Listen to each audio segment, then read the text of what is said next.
Well, we are stage 4. Damon Cole goes through in his 2005 WRC Focus. Looks to be a little bit more settled now, having had a couple of stages to settle down. To put a few chicanes in on the longer sections. Here's Peter Taylor in his Fiesta WRC.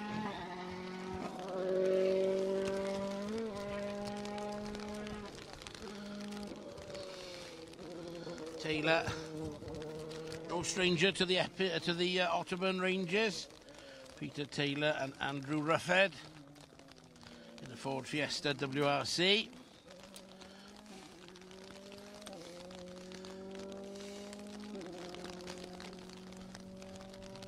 Here's the Mini of Daniel Harper.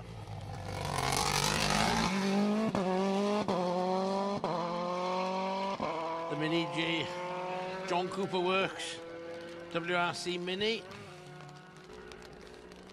On the limiter there as he goes down towards the chicane. Next up is Jason Pritchard in the Ford Focus. We've just had a snow shower here for the last 20 minutes, but just starting to slack off a little bit for us. Difficult conditions, Ryan. Yeah, very difficult conditions. A lot of standing water on the road now, so lots of surface changes here. The junction we're on, we can see the tarmac's actually quite shiny, and then it changes on the exit of the corner. So a lot of different surfaces to read on the Otterburn Ranges. Steve Simpson here, Patrick Walsh in the Ford Fiesta R5 Plus. And the other thing that we see is, as you mentioned, the chicanes there, but we also see that the corners have been tightened slightly so that the cars can't cut across the grass. It alters the character of the corners a little bit. Yeah, you can't cut, and it sometimes makes the corner double corners, doesn't it? It does, because it means you're really in the middle of the road. You can't take your natural line through the corner. And here's Paul McKinnon in a Dobby Buckley Ford Fiesta. I think that's an R5 again, is it? Yeah, an R5, one of the right-hand drive R5 cars, which at the minute aren't homologated, but a big push to allow right-hand drive R5 cars, to open it up for a few competitors who just simply don't like driving left-hand drive cars. He's the first of the Braces Subarus, Gordon Morrison, number 9. Callum McPherson in the navigator seat. So a little bit, I guess, more production based than what we've seen. I mean, very highly modified nowadays, these Subarus, but built from standard road cars, as opposed to been built around an R5 or a WRC car as the previous cars we've just seen. 10 is Mark McCulloch in the Hardy back car. Teg car, by the looks of it.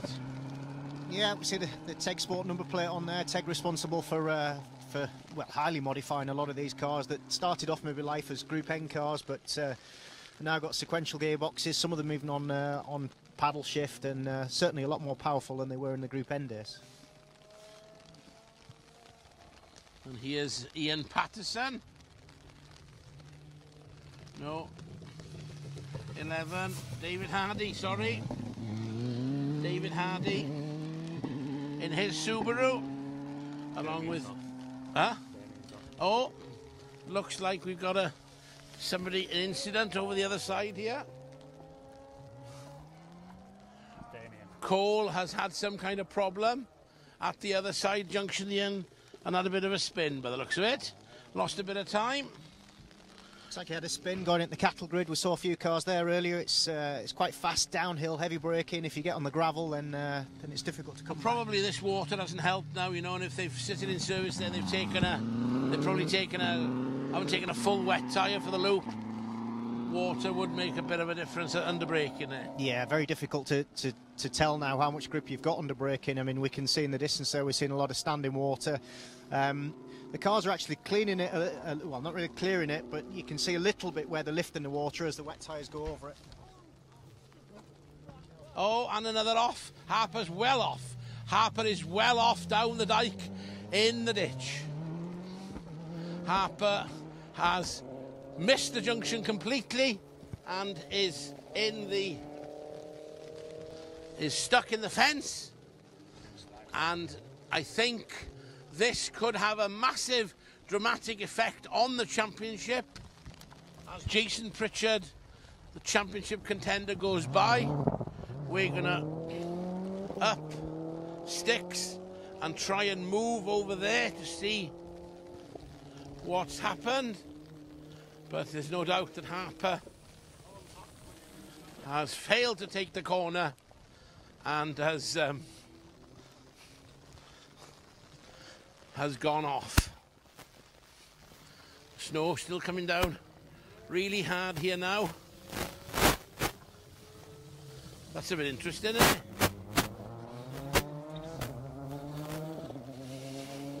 Co-driver is out of the car.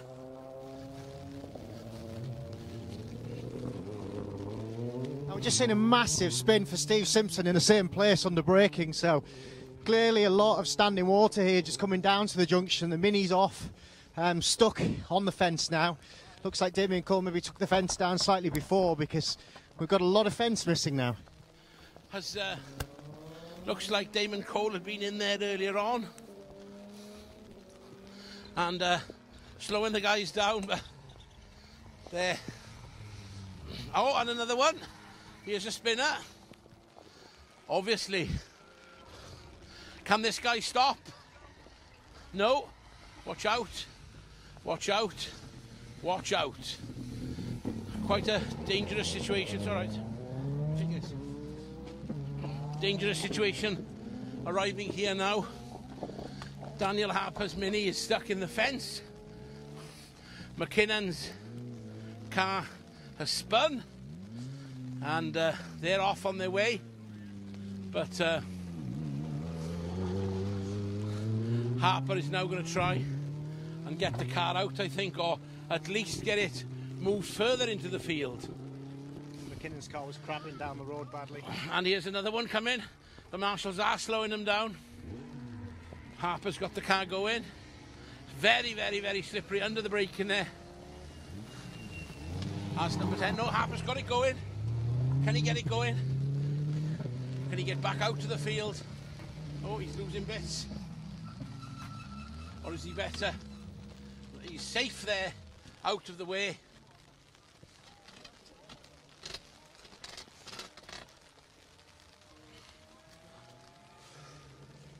Maybe he's done some damage to the car.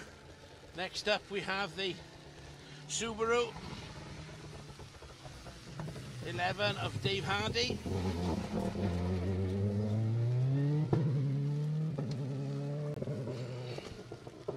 You got that? Yeah.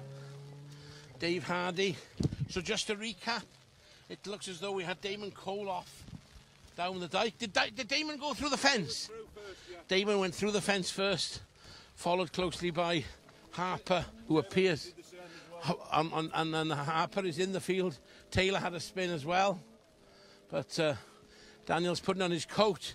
Doesn't look like he's going much further. Looks like there's a bit of damage underneath the car, actually, but he's managed to remove the car from danger. Now the question is, there's nothing to tell the guys now of the impending conditions as we have a spinning Mitsubishi.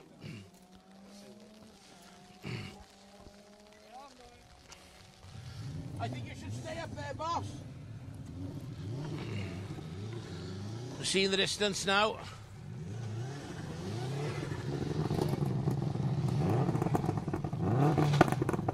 Just got to keep it tidy. Somebody off up the top there. Number 7 is off. Dave Turnbull and the Subaru following, completely blocking the road. He's able to get round. 15 is Michael Glendenning as Turnbull in the Fiesta tries to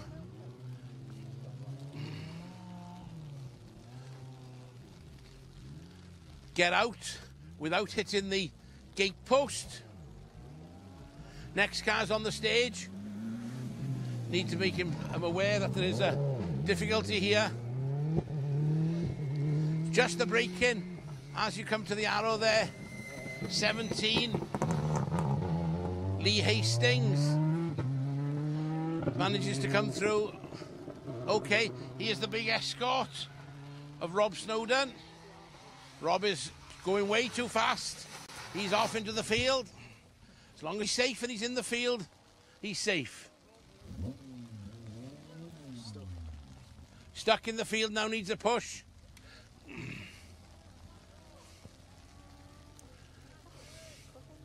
He's stuck in the field.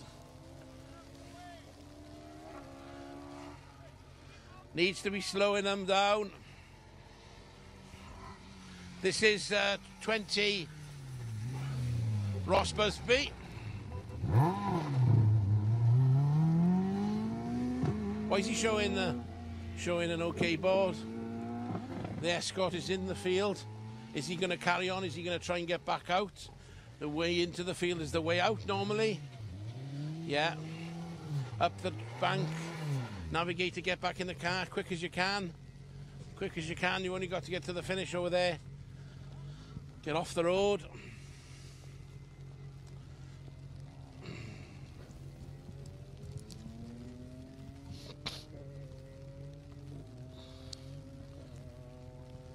So it's all action here on stage 4. As the snow came down, we've got a nasty little patch of water there which is impeding the braking. And what do you think? Well, he said all action. It's a lot of standing water, under braking. We've seen most of the top 10 cars have an accident or an incident of some sort down here. Very, very tricky conditions. It's steep downhill. Just that standing water under braking. We see Barry Lindsay come down, but actually Barry, no problem whatsoever. Just slowing it down. Maybe on the smaller tyres on the 106, but just the four-wheel drive cars on the big wide tyres, it just seems to be lifting the cars off the ground, and just not dealing with it at all. Yeah, just stick down the floor. The problem is that the wide tyres just fill with water. We need to. Another one off into the field here. Oh, dear, dear, dear. And that's going no further. 3 wheels on my wagon for 23. Steve Irwin. Don't try, Steve. Get her out of the way. We need to have...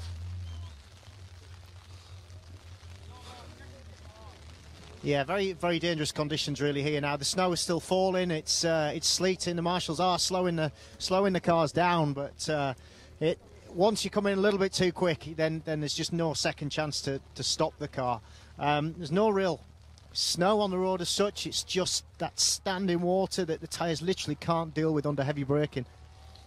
Yeah, you think these slick tyres, even though they're wet tyres, there's a big difference between a slick them down. They're trying to slow them down. The Avengers got the message. Still struggling to stop. But the marshal's been dispatched up to the top of the hill now, which is the safest place to send him. Because at the end of the day, we've got to think about the safety of the marshals and the officials as well.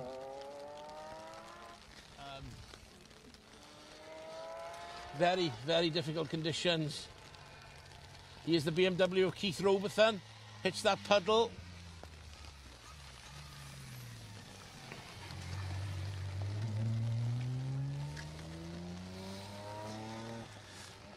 So Keith, a long time escort man, but changed to the BMW this year. But power certainly isn't what you need in these conditions. As we saw there, Barry Lindsay went through really, really quickly in the 106 light power to weight, just dealing with the standing water.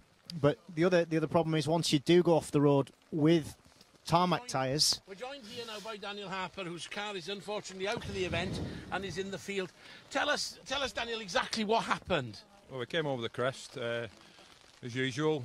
A little bit of running water, nothing exciting. Touched the brakes, you step one side, and then the other. Once you get a bit of water in those slick tyres, it's impossible, isn't it? Yeah, well, we're running full wet monsoon tyres. You're running monsoon tyres yeah, as it happens. Yeah, running monsoon tyres. So you step one way, then step the other way, and then next thing you know, Now, wet through the I'm going to post. be devil's advocate here and say the conditions same for everybody. Damon went off here.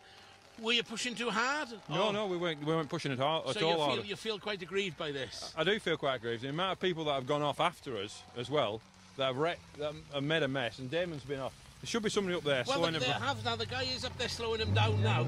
That's where we started the accident. So he needs to be further up. Right up on the top, yeah. Okay, do you think people will listen though? That's the problem. Yes. Okay, well we need to get that guy trying to get that guy moved really, and get him further up the hill. But that's the end. That's the end of the championship now. Yeah, wrecked the championships. Wrecked my car. So what more do I say? I'm very, very sorry. Yeah. There's not a lot more we can say at this stage. Just that let's hope that maybe people get the message now and there's no more damage. So here we are in stage 4. Thank you very much, Daniel Harper, who's unfortunately out of the rally and is no longer going. Difficult times, difficult conditions, difficult decisions for the organisers now. What do they do under these circumstances? They can basically see what's happening here from the start line, so it's very difficult. As I was just about to say, Howard, the other problem is when you do go off the road on a tarmac tyre, it's very difficult to actually get back on the road. Well, that's it. They were very lucky, the couple of cars that went through the field, to actually get back on. Yeah, it is a difficult situation, and understandably, Daniel is very, very, very upset. Here comes the maestro. The warning has been heeded, but still he's struggling to slow down. Here's the Maestro 35. Here's the Mark II Escort. The Maestro 35 is Ross McCalley. 32 is the Escort. He's struggling to stop. That's Phil Jobson. Twin exhausts on that car, I don't know if you noticed. Here's the first of the Minis. Number 37, Ray Cunningham. Ray's managed to get the little Mini slowed. Yeah, interestingly, the Mini seems to have no problems at all. You know, the little tyres just cutting through the water. That's the thing, little small tyres, narrow tyres, cutting through the water, as you've said there, Ryan.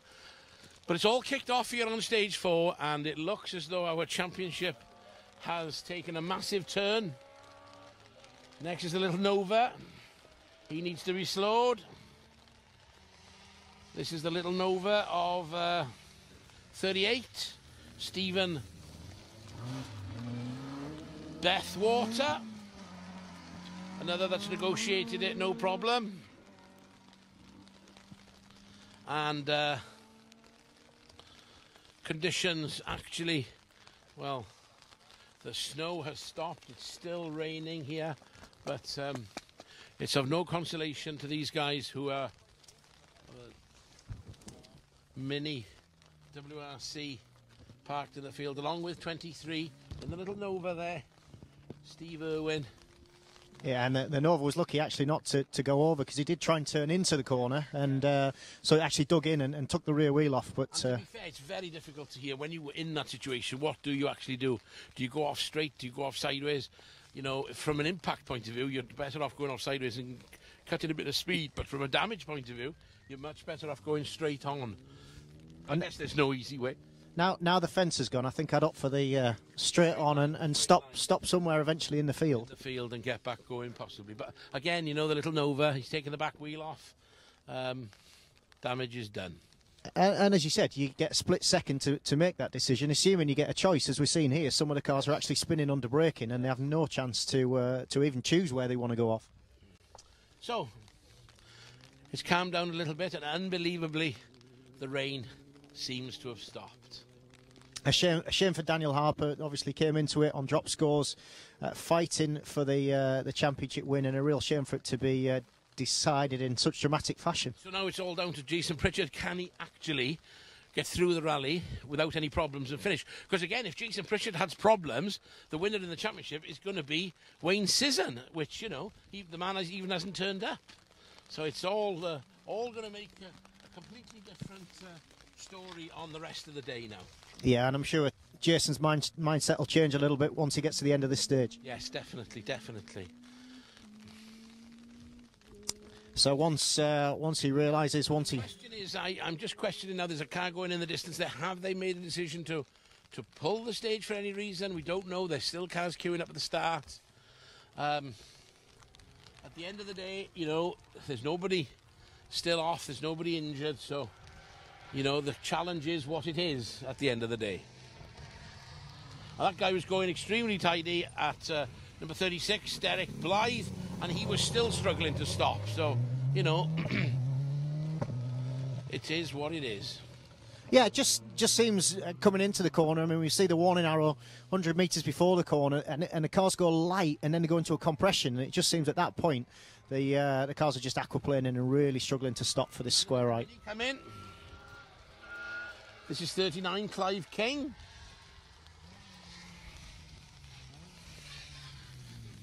Clive in the little Mini. Again, as you say, cutting through the water, no problem, with the little small tyres.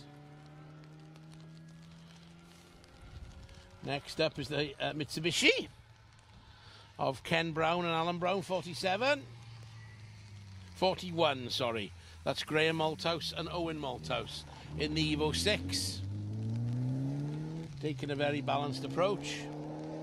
And ironically, we see the little classic Minis dealing with the water pretty much no problem, backed by the Mini Sport concern of poor old Daniel Harper that sat with his World Rally car in the field. Yeah. I don't think we'd best go there at the moment, to be honest. Daniel's standing there looking extremely pensive, thinking, what have I done? Time for a bit of reflection. Marshals are slowing them down as the Talbot Sunbeam comes along. This is the Chrysler Sunbeam of 43 of Kevin and Jimmy Knox. And they've negotiated the said bend quite well. And the rally held in memory of Keith Knox, Kevin's brother, who co-drove for him for a long time over these very stages. Ah, right. Yeah, I remember the rally was a memorial event some years ago. It's like you said, nothing really the organisers could have done. The stage looked fine. It was only when the first few cars came down here that there was really any evidence of such bad conditions. The little Lotus Exige of Gary Inglis and Ian Parker. The light Lotus, well-balanced car. Again, now the guys are getting slowed down and warned of the difficult conditions.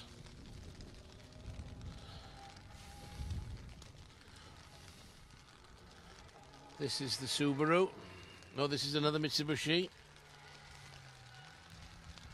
Getting slowed down. Probably seen early action from the start. This is 33. Alan Wallace and Darren Robinson in the Mitsubishi Evo 6. As another Mitsubishi comes into sight. Yes, the car from the Isle of Man. 47. No, this is Ken Brown. Quickly been caught by a Subaru. And this has been off already. There's tape on the front of the car. This is number 45. Drew Galloway and Dave Crosby. So already we're only on stage number 4, and you know, carnage already. Looks like the stage has actually been stopped for some reason, and the recovery vehicle is going into the stage. Whether it's coming here or whether there's another incident elsewhere, we don't know. Maybe post 8. Post 8, there's a car off, and if another car goes off, it's going to be hit.